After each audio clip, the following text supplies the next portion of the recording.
नमस्कार दोस्तों, क्या आपने कभी सोचा है कि एक गरीब परिवार से आने वाला बच्चा कैसे पूरी दुनिया का सबसे खतरनाक तानाशाह बन गया।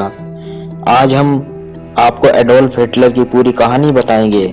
उसका बचपन, सत्ता तक का सफर, यहूदियों का नरसंहार और अंत में उसकी दर्दनाक मौत। तो वीडियो को आखिर तक जरूर देखें। 20 अप्रैल 1879 को हिटलर का जन्म ऑस्ट्रिया के ब्राउनाउ एम इन में हुआ। उसके पिता अलीस हिटलर सरकारी अफसर थे और काफी सख्त इंसान थे, जबकि उसकी माँ क्लारा हिटलर से बहुत प्यार करती थी। हिटलर पढ़ाई में अच्छा नहीं था, लेकिन उसे कला और पेंटिंग का बहुत शौक था।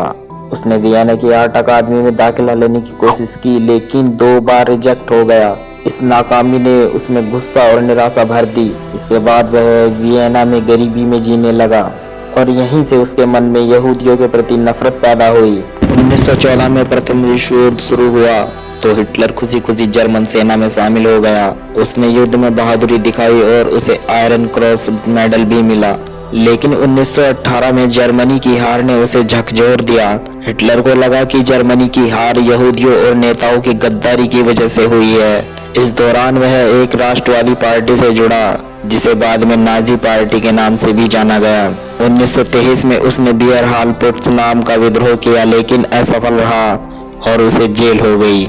जेल में रहते हुए हिटलर ने अपनी प्रसिद्ध किताब मेन कैंप लिखी, जिसमें उसने अपनी विचारधारा और नस्लीय नफरत का जिक्र किया। जेल से छूटने के बाद उसने नाजी पार्टी को और मजबूत किया और 1933 में वह जर्मनी का चांसलर बन गया। उसने लोकतांत्रिक सिस्टम को पूरी तरह खत्म कर दिया और खुद को फ्यूहरर घोषित कर दिया। हिटलर ने जर्मनी को दोबारा शक्तिशाली बनाने का वादा किया और देश की अर्थव्यवस्था को बेहतर किया, जिससे लोग उसे पसंद करने लगे।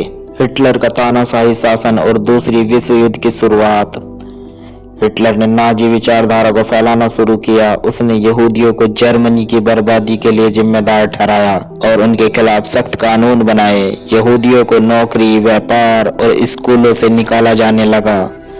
1939 में हिटलर ने पोलैंड पर हमला कर दिया और इसी के साथ दूसरा विश्व युद्ध शुरू हो गया। उसकी सेना ने फ्रांस, नॉर्वे, बेल्जियम और अन्य देशों पर कब्जा कर लिया।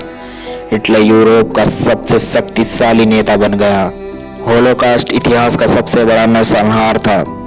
हिटलर के शासन का सबसे खौफनाक पहलू था उसने यहूदियों को खत्म करने के लिए गैस चैम्बर्स बनाए, जहां लाखों लोगों को जिंदा जलाया गया या मार दिया गया। इतिहासकारों के अनुसार 60 लाख यहूदियों की हत्या कर दी गई। इस नरसंहार की भयानक कहानियां आज भी लोगों के दिलों में डर पैदा करती हैं। अब हिटलर के पतन और मौत का समय आ गया था।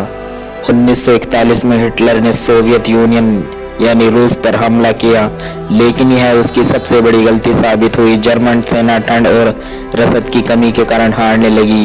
1944 में मित्र देशों की सेनाओं ने जर्मनी पर हमला कर दिया। जर्मनी धीरे धीरे हारने लगा। 30 अप्रैल 1945 को जब सोवियत सेना बर्लिन तक पहुंच गई, हिटलर ने अपने अंडरग्राउंड बंकर में आत्महत्या कर ली। हिटलर की कहानी हमें सिखाती है कि जब कोई व्यक्ति नफरत, अहंकार और तानाशाही में डूब जाता है तो उसका अंत हमेशा बर्बादी होता है। अगर आपको ये वीडियो पसंद आई हो तो लाइक करें, कमेंट करें और हमारे चैनल को सब्सक्राइब करें, ताकि आपको ऐसी ही रोचक कहानियां मिलती रहें। मिलते हैं अगली वीडियो में। धन्यवाद।